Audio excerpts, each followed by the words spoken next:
Yesa, assalamu alaikum wa barakatuh. Nizere yuko umeze neza aho uri hose. Nizere yuko uno mwaka wa 2024 kubwawe uri kuragenda neza. Asante sana. Jewe Sule S Ndimu, merci beaucoup. Uno munsi encore naronse amahigwe yuko ngaruka muri studio ya Njombe Record. Aho naronse amahigwe yuko nakigwa na MERIDA umufasha wa Uncle-B mwami classic. Usanzwe ubizi yuko mu ntara Rumonge hari abaririmbyi bafise abadamu ariko badakunda kugaragara imbere y'amakamera canke imbere y'amamikro kugira batange ivyishimo vyabo kubona babanye na abaririmbyi. Turi kumwe rero na MERIDA. Asante sana mama MERIDA, urakoze cyane kwanza kutwakira muri studio za Njombe Record. Umeze neza? Ni sawa kabisa? Ni sawa. Amabiti wavuza beat nyene ukaririmba neza fresh. Ego. Ya MERIDA, tugaruke gatoya ku buzima musanzwe mubayeho na Uncle-B mwami classic. Tusanzwe tuzi yuko nyene n'umuhinyanyuzi akaba ari umuririmbyi. Abantu benshi bakunda kuvuga yuko iyo umuririmbyi abanye n'umuntu atari umuririmbyi biragorana cyane. Abantu bavuga ko umuririmbyi ari umuntu akunda abakobwa bacucu patati. Kuri bwawe ubuzima urugo rwawe na Uncle-B umuririmbyi bigenda gute? Utubwire gute we kubwawe ubona gute? Abakobwa arabafise aho inakubaje? Sinakubwo ndamubonana kandi tubanye neza. Safi kabisa. Nagucamwo? Oya. None bishitse akagenda mu biteramo mu ijoro akaza amasaha agiye canke agakora indirimbo ari muri studio ngakora indirimbo uryamye hari ya patati, wumva gute ijoro ryose bigenda gute? Nace ndamwekekako. Kuko nakazi? Aguciyemo nta nakimwe? Aba yatubwire iva guciyemo nta nakimwe? Oya ndobabara.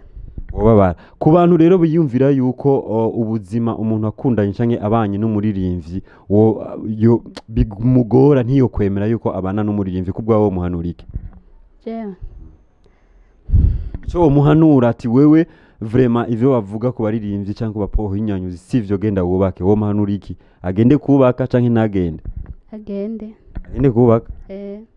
Yesa, uti wumvise MERIDA ati genda mwubake abantu b'Imana, mwubakane n'abaririmbyi. Badiamond wanawake 10 inakuwaje sasa? So mbaya sana. Ariko MERIDA hari indirimbo Uncle-B yakuririmbiye yitwa MERIDA. Urayizi iyo ndirimbo? Urashobora kuturirimbira gato n'amajambo abiri ari muri iyo ndirimbo nimba uyizi? Koko ndazi ko yakuririmbiye wewe? Amajambo abiri rero tubwire hasi muri iyo ndirimbo twumva. MERIDA, I love you MERIDA. Shida. Hii ndo anasema shida. Iyo ndirimbo Uncle-B yakuririmbiye wayakiriye gute? Yakiriye neza cyane yarangyohe. Uhora ukunda kuyiririmba kenshi? Yego.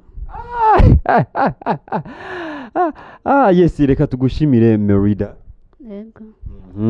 Mubandanye neza nibaze yuko uno mwaka wa 2024 wifurije iki umugabo wawe? Ndamwifurije imigisha. Nakazi keza. Yego. None wowe uhora uririmba none mu bisanzwe uraririmba? Uririmba na gospel? Oya. Urakoze cyane MERIDA. Yego. Yes, asante sana. Twari kumwe rero n'umufasha wa Uncle-B mwami classic MERIDA. Ariko nawe ushaka kutuyagira, ushaka kutubwira ivyo uriko urarangura ubuzima bwawe, hari nimero ya WhatsApp ngaho iriko irarengana ngaho, utwandikire kuri WhatsApp kugira natwe tuze utubwire ivyahe ibintu uwo buri kurakora. Asante sana kubwanje, reka ndagushimire kubona uri kuragira subscribe, uri kuragira j'aime, ukurikirana cyane ibiganiro byacu. Sinogenda ntashimiye umukameramani wacu wanje Sule S Ndimu, Mr. C de Stanley ebana kwenye kamera mbili, ibintu njyamateka sana. Asante sana abantu bose bo muri ntara ya Burunga, ndabashimire sana. Nari muri Njombe Record, nari kumwe na mama MERIDA. Ciao, bye bye.